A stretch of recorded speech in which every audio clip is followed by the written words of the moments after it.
Sorotan demi sorotan sepertinya akan terus mengarah ke segala hal yang berbau Indonesia. Ya, setelah beberapa waktu terakhir Indonesia disorot karena perseteruannya dengan Bahrain atau AFC, kali ini jelang menghadapi dua tim kuat langganan Piala Dunia di November mendatang, menjadikan kiprah skuad asuhan Sintayong disorot tajam oleh seluruh publik, terutama Ketum PSSI Erick Thohir. Pak Erick memberikan peringatan kepada pelatih timnas Indonesia Sintayong untuk mematangkan taktik di kualifikasi Piala Dunia 2026. Dalam rilis resmi federasi pada Jumat 25 Oktober sore, pria yang juga menjabat sebagai Menteri BUMN itu menyinggung dua pelatih di grup C yang dipecat akibat performa tim. Di mana dua pelatih yang dimaksud adalah Graham Arnold yang dipecat Australia dan Roberto Mancini yang diputus kontrak Arab Saudi. Ini menjadi bukti tuntutan yang begitu tinggi. Dalam rilis tersebut ditekankan pula bahwa Erick menarget Coach Sintayong minimal menempati peringkat keempat grup C demi peluang lolos ke Piala Dunia 2026. Juara dan runner-up grup A hingga C putaran ketiga kualifikasi Piala Dunia 2026 akan lolos ke putaran final di Kanada, Meksiko, dan Amerika Serikat. Sementara posisi ketiga dan keempat bakal bermain di putaran keempat kualifikasi Piala Dunia 2026, sedangkan urutan kelima dan keenam akan tersingkir. Saat ini JICES dan kawan-kawan masih terjebak di peringkat kelima klasemen sementara grup C, yang mana hasil dari 3 kali seri dan sekali kalah. Tim berjulukan Garuda itu juga membukukan 3 poin sama dengan timnas Cina yang terpuruk di juru kunci. Erick juga menyorot soal taktik yang diterapkan Sintayong dalam 2 laga sebelumnya kala melawan Bahrain dan juga Cina, utamanya saat lawan Cina dengan merombak skuad utamanya. Dalam strateginya itu pun saat melawan Cina, Indonesia harus takluk dengan skor 1-2. Jelas perubahan susunan pemain yang dilakukan Sintayong banyak mendapatkan sorotan hingga disebut-sebut blunder oleh publik. Sejumlah pemain kunci permainan seperti Tom Hai tidak bermain penuh. Eliano Reinders bahkan dicoret SIM dari daftar susunan pemain, yang mana eksperimen berani pria Korea Selatan ini justru berbuah kekalahan pertama dalam kualifikasi Piala Dunia 2026. Meski timnas Indonesia hanya terpaut 2 angka dari timnas Australia, timnas Arab Saudi, dan timnas Bahrain yang menduduki ranking kedua hingga keempat, tapi langkah Garuda untuk menjalani laga berikutnya dinilai bakal semakin berat. Masih menyisakan 6 pertandingan di grup C dengan 4 diantaranya partai kandang. Kondisi ini membuat peluang Garuda untuk bersaing memperebutkan ranking kedua sampai keempat masih cukup terbuka.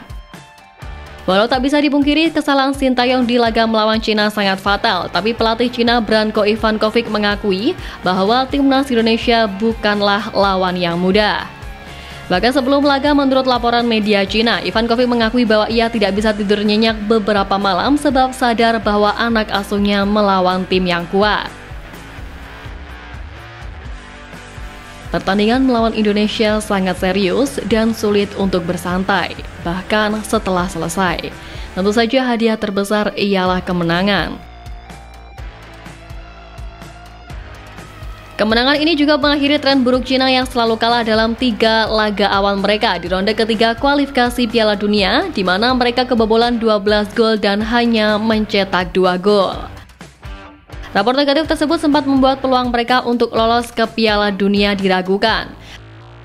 Tapi meski begitu, Branko Ivankovic tetap memberikan pujian kepada timnya setelah berhasil mengalahkan Indonesia dengan mencatat bahwa performa lini belakang timnya jauh lebih baik. Walau tak bisa dipungkiri Indonesia terlihat lebih mendominasi dan berusaha mengejar ketertinggalan di babak kedua, Ivankovic menegaskan bahwa pertahanan timnya berhasil meredam berbagai serangan yang dilancarkan oleh lawan. Pelatih asal Kroasia itu juga mengakui bahwa kesalahan dalam melakukan clearance menjadi salah satu faktor yang membuat timnya kehilangan poin. Ia menggarisbawahi bahwa Indonesia adalah tim yang kuat dengan banyak pemain naturalisasi dari Eropa, sehingga laga tersebut merupakan tantangan yang sulit. Meskipun dengan hasil ini, Cina masih berada di dasar klasemen grup C dengan 3 poin, mereka tetap memiliki peluang untuk melanjutkan perjuangan ke Piala Dunia seiring hasil imbang antara Arab Saudi dan juga Bahrain. Tapi meski telah berhasil bangkit membawa kemenangan di laga lawan Indonesia, tak serta-merta membuat Ivancov diakui oleh publik Cina. Menduduki posisi juru kunci klasmen sementara grup C, dengan baru memiliki 3 poin dari 4 laga, pelatih asal Kroasia itu seakan direndahkan oleh publik negeri tirai bambu. Diketahui Branko Ivancov mendapatkan pertanyaan menohok dari wartawan Cina dengan menanyakan kapan ia akan dipecat. Tentu saja sebagai pelatih yang memiliki reputasi yang bagus dan sangat berpengalaman, perlakuan yang diterima di Cina tak bisa ia terima.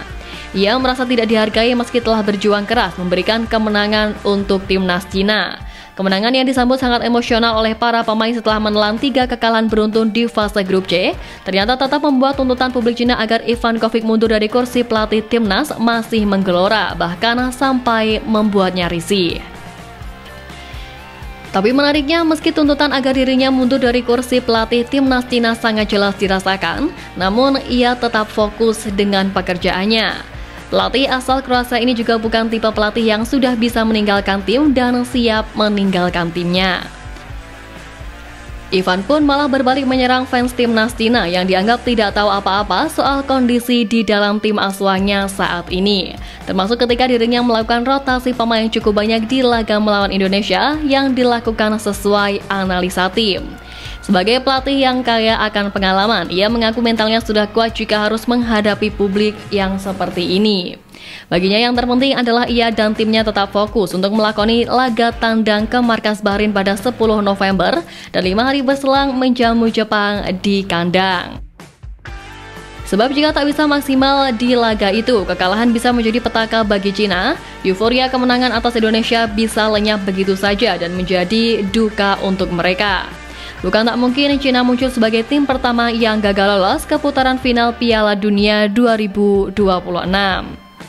Dan untuk timnas Indonesia, tentu harapannya seluruh elemen skuad Garuda segera berbenah untuk menyongsong laga bulan November melawan Jepang dan juga Arab. Selain itu, kami juga berharap di Maret 2025 skuad timnas ini bisa lebih komplit dari lini per lini. Karena bagaimanapun Maret dan Juni 2025 akan jadi pertandingan yang krusial untuk menentukan nasib Indonesia bisa finish minimal 4 besar atau tidak.